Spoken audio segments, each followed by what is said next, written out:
Ayrim doktorlar uchun biz bemor emas, shunchaki mijozmiz. Aytingchi, qaysi mantiqiy biznes o'z mijozlarini kamayishini xohlaydi?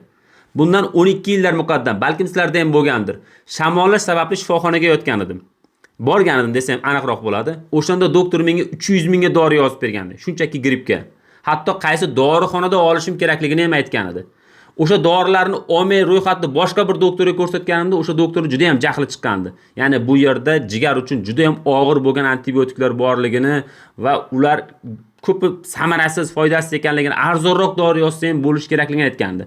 Shunday men o'ylab qolgandim, ayrim doktorlar va farmatsevtika sanoati uchun men shunchaki mijoz ekanman deb. Va qo'limdagi mana bu kitobni istab yurgan edim. Aytgancha bu kitob uchun Jizzaxlik Sardor akaga minnatdorchilik bildirib qolamiz.